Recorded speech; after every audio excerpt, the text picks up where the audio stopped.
नमस्कार, आप देख रहे हैं मरुधर बुलेटिन और मैं हूं आपके साथ चारू कौशिक। कोरोना संक्रमण की गंभीरता को लेकर घरसाना बीएसएमओ डॉक्टर सुशील चोटिया से घरसाना संवाददाता रमेश मेघवाल ने खास बातचीत की। देखिए ये रिपोर्ट। यहाँ पर जो व्यवस्थाएं हैं और क्या निर्देश रहेंगे, इसको लेकर आज हम पहुंचे हैं और आज हमारे साथ मौजूद है बीसीएमओ डॉक्टर सुशील कुमार चोटिया। जानेंगे किस प्रकार की तैयारियां हैं। सर, सबसे पहले तो मैं आपसे पूछना चाहूँगा कि जो पिछले साल 1 वर्ष कोरोना का बीता है, आपने और हमने बिल्कुल बड़ी ही मतलब गंभीरता के साथ इसमें जूझे थे और कहीं न कहीं लड़ाई लड़ी थी, लेकिन आज जो हालात हम देख रहे हैं, स्थितियां देख रहे हैं कि उससे भी एक भयावहता जो है वो नज़र आ रही है। क्या कहेंगे इसको लेकर, किस प्रकार की कोरोना की स्थिति है? स्थिति पिछली बार की तुलना में वायरस ज़्यादा संक्रामक है और बहुत ज़्यादा तेज़ी से फैल रहा है। और इस बार ये भी देखने में आया है कि जो डैमेज पिछली बार का वायरस 7-8 दिन में करता था फेफड़ों में, वो 2 से 3 दिन में ही हो रहा है। और इसको देखते हुए अभी तक मतलब उतना प्रकोप अपने इलाके में नहीं है, लेकिन अगर लोग सावधानी नहीं रखेंगे तो जो हालत बड़े शहरों में हो रही है, जहाँ पे शमशान में चिताओं के लिए भी वेटिंग लिस्ट लगी हुई है, तो वो हालत ना हो, इसके लिए हर आदमी जब तक जागरूक नहीं होगा तब तक खतरा बना रहेगा। बिल्कुल सुशील जी, हालात जो है वो लगातार गंभीर नज़र आ रहे हैं। वे इसको लेकर अगर बात करें घरसाना की, तो आज जो ऑक्सीजन का जो हाहाकार पूरे भारत में मचा हुआ है, हम लगातार देख रहे हैं न्यूज़ के माध्यम से, सोशल मीडिया के माध्यम से। तो जैसे घरसाना के अंदर किस प्रकार की स्थितियाँ हैं, घरसाना में किस प्रकार की व्यवस्थाएं हैं ऑक्सीजन को लेकर?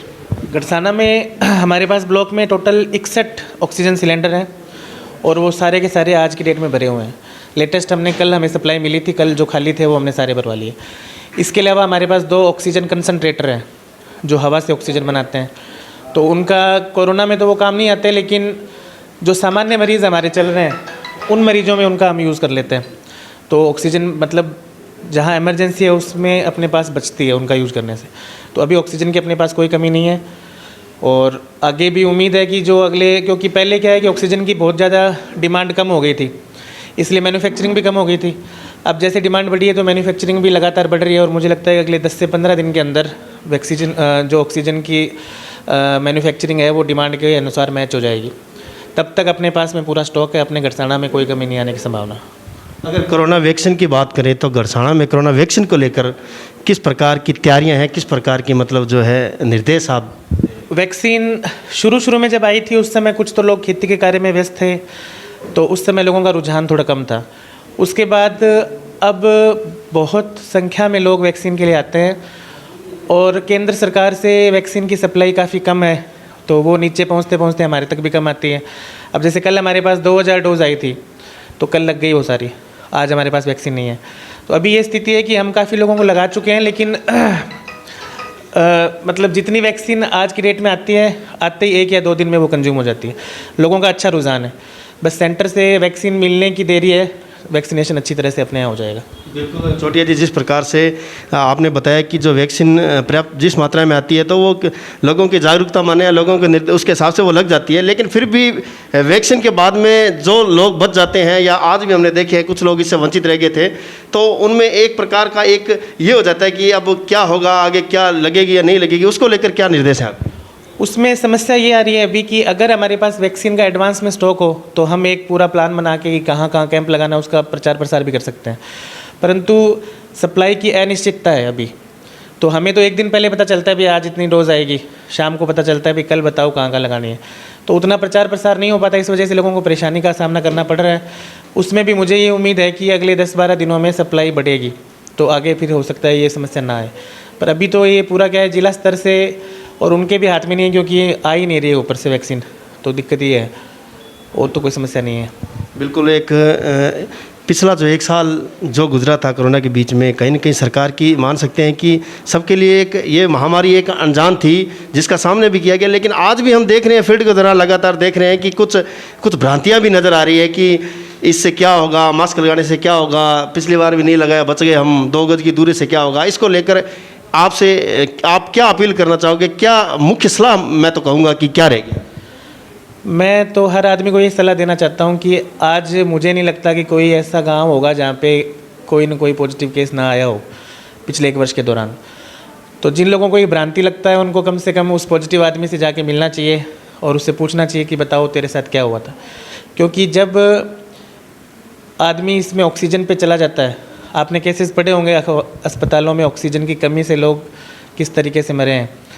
वहाँ पर जो स्थिति है वो स्थिति अपने को जब तक अपन स्वस्थ होते हैं ये लगता है कि क्या है, मजाक है, और जब संक्रमित हो जाते हैं तो अपने हाथ से सारी चीज़ें बाहर हो जाती हैं। इसलिए जिन भी लोगों को ये लगता है कि मजाक है, मैं उनसे यही आग्रह करूँगा कि एक बार आप अपने आसपास या अपने गांव में रहने वाले किसी पॉजिटिव आदमी से मिल लो जो पिछले 1 साल के दौरान पॉजिटिव आया है, तो आपको हकीकत पता लग जाएगी कितनी परेशानी होती है, कितना मानसिक तनाव उस समय होता है। मानसिक और शारीरिक दोनों तकलीफ़ें झेलनी पड़ती हैं। तो इसमें सावधानी रखना ही सबसे सही है। पूरी दुनिया में सबसे ज़्यादा केसेस अभी भारत में आ रहे हैं, और भारत में जो स्ट्रेन है वो डबल म्यूटेंट वेरिएंट है जो बहुत ज़्यादा तेज़ी से फैल रहा है। इवन जिन लोगों को वैक्सीन लग चुकी है उनको खुद को संक्रमण होने से गंभीर बीमारी नहीं होगी, लेकिन वो दूसरों को फैला सकते हैं। इसलिए वैक्सीन लगाकर भी कोई अगर ये सोचता है कि मैं मास्क ना लगाऊं, सैनिटाइजेशन ना करूं, सोशल डिस्टेंसिंग ना रखूं, तो ये मुझे लगता है कि गलती होगी, गलतफहमी होगी उसकी। चाहे आप वैक्सीनेटेड हों चाहे बिना अनवैक्सीनेटेड हों, आप तीनों चीज़ें SMS, सोशल डिस्टेंसिंग, मास्क और साबुन का यूज़ करें। बिल्कुल सुशील जी, अब अगर बात करें कि सैंपलिंग की, तो किस प्रकार से मतलब अब तक कितने सैंपल हो चुके हैं और किस प्रकार की जो व्यवस्थाएं चल रही है, वह अगर बात करें पॉजिटिव की तो कितने पॉजिटिव है और मृत्यु दर का क्या आंकड़ा रहा है गरसाना के अंदर? अभी तक हम 12,000 से भी ज़्यादा सैंपल ले चुके हैं। उसमें हमारे लगभग 500 के आसपास लोग पॉजिटिव आए हैं। आज की डेट में 83 लोग एक्टिव हैं अभी जो हैं। हमारे यहाँ पर जितने भी सैंपल हुए हैं उन व्यक्तियों में से किसी की भी अभी तक मृत्यु नहीं हुई है। जो पॉजिटिव आए हैं सभी के सभी रिकवर हुए हैं। 1-2 डेथ्स हुई हैं अपने यहाँ पे, लेकिन वो ऐसे लोग थे जो सीधा कॉम्प्लिकेट होकर हमारे पास आने की जगह बाहर किसी जगह पे चले गए, और वहाँ पर मेरी जानकारी में लुधियाना में 2 मृत्यु हुई है अपनी, और 1 मृत्यु बीकानेर में हुई है, 1 गंगानगर में हुई है। पर उन लोगों का सैंपल हमने नहीं लिया था, वो सीधे ही वहीं चले गए थे। हमारे लिए वे सैंपल में 1 भी मृत्यु नहीं हुई अभी तक, सभी रिकवर हो रहे हैं। और आज भी जो अपने 83 एक्टिव केस हैं वो सारे एसिम्टोमेटिक या माइल्ड सिम्टम वाले हैं। सीरियस कैटेगरी कोई नहीं है, सभी होम क्वारंटाइन में है। 2-3 लोग कोविड केयर सेंटर में, उनके घर पे व्यवस्था नहीं होने के कारण, बाकी सब स्वस्थ हैं अभी। तो सर, अब मरुधर बुलेटिन के माध्यम से अंत में क्या आप संदेश देना चाहोगे? आज की जो कोरोना महामारी की जो वर्तमान स्थिति है, इसको लेते हुए क्या अपील करेंगे आप गरसाना वासियों के साथ साथ पूरे देशवासियों? आज हर आदमी जो सोशल डिस्टेंसिंग, मास्क और सैनिटाइजेशन का यूज़ नहीं कर रहा, वो दूसरे की जान के लिए खतरा बना हुआ है। खुद की जान भी संकट में डाल रहा है, अपने परिवार की भी डाल रहा है, अपने समाज की भी डाल रहा है। तो मैं सबको यही संदेश दूंगा, जियो और जीने दो, अपनी जान भी बचाओ और दूसरों को भी संक्रमण से सुरक्षित रख के उनकी भी जान भी बचाओ। शुक्रिया। तो ये थे आज हमारे साथ BCMO डॉक्टर सुशील कुमार चोटिया। कोरोना वैश्विक महामारी की वैश्विक स्थिति को देखते हुए आज हमने इनसे मुलाकात की है। वह जो लोग इस भ्रम में हैं कि 2 गज की दूरी, मास्क है क्यों ज़रूरी, ऐसी कुछ लोगों में भ्रांतियां भी है कि क्या होगा, पिछले साल भी कुछ नहीं हुआ, अब भी क्या होगा। तो इसी को लेकर डॉक्टर साहब ने आज एक बड़ी ही जो नसीहत दी है कि सबसे बड़ा उपचार आपकी जागरूकता ही आपका बचाव है।